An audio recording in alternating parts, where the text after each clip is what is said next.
কোন কোন কারণে রোজা ভঙ্গ হয়? সম্মানিত দর্শক, অনেকেই মনে করে রমজান রোজা রেখে মনে হয় হাতের নখ কাটলে অথবা গায়ের অন্যান্য লোম কাটলে মনে হয় রোজা ভঙ্গ হয়ে যায়, অথবা মনের ভুলে খেয়ে ফেললে পারেও মনে করে যে রোজা মনে হয় ভঙ্গ হয়ে যায়। আসলে কি কি কারণে রোজা ভাঙে সে বিষয়ে আজকে আপনাদের সাথে আলোচনা করব। তাই সবাই পুরা কথাটা আমার সাথে ধৈর্য সহকারে শুনবেন। আশা করি আপনারা বুঝতে পারবেন কোন কোন কারণে রোজা ভঙ্গ হয়। সম্মানিত দর্শক, প্রথমত হচ্ছে ইচ্ছাকৃত পানাহার করলে, যদি ইচ্ছায় কেউ পানাহার করে তাহলে তার রোজা ভঙ্গ হয়ে যাবে, অথবা ইচ্ছায় স্ত্রীর সাথে যদি সহবাস করে তাহলেও রোজা ভঙ্গ হয়ে যাবে।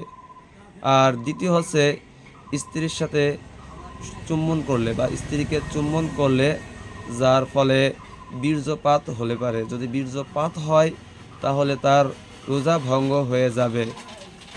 তৃতীয়ত, রোজার কথা স্মরণ থাকা অবস্থায় অনিচ্ছাকৃতভাবেও গলার ভিতরে পানি চলে গেলে রোজা ভেঙে যাবে। যদি রোজার কথা স্মরণ আছে এমন অবস্থায়ও যদি আপনি অনিচ্ছাকৃতভাবে যদি গলার ভিতরে পানি চলে যায় তাহলে আপনার রোজা ভেঙে যাবে। তারপর হচ্ছে দাঁত দিয়ে রক্ত বের হয়ে যদি থুতুর সঙ্গে গলার ভিতরে চলে যায় তাহলে রোজা ভাঙবে, কিন্তু থুতু খাইলে পারে রোজা ভঙ্গ হয় না। আর এই রক্তটা যদি থুতুর সমান বা থুতু থেকে বেশি হয় তাহলে এবার রোজা ভাঙবে।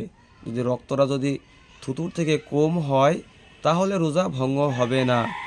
তারপরে মুখে বমি চলে আসছে, সেই বমি যদি গিলে ফেলে তাহলেও রোজা ভেঙে যাবে। আর যদি না গেলে তাহলে রোজা ভঙ্গ হবে না। আর রোজা অবস্থায় যদি কোনো মহিলার ঋতুস্রাব হয় তাহলে রোজা ভঙ্গ হয়ে যাবে। আর তারপরে যদি কোনো অসুস্থ ব্যক্তি রোজা থাকা অবস্থায় মলদ্বার দিয়ে কোনো ওষুধ সেবন করে অথবা মলদ্বার দিয়ে যদি কোনো পানি চলে যায় তাহলেও রোজা ভঙ্গ হয়ে যাবে। ইনহেলার ব্যবহার করলে রোজা ভেঙে যাবে। আর যদি শরীর দিয়ে এমন রক্ত বাইর হয়েছে যার কারণে শরীর দুর্বল হয়ে যায়, শরীর থেকে যদি রক্তপাত বাহির হয়, অতিরিক্ত রক্ত বাহির হয় তাহলে রোজা ভঙ্গ হয়ে যাবে। এগুলার কারণেই রোজা ভঙ্গ হয়, বাদবাকি কোনো কারণে রোজা ভঙ্গ হয় না।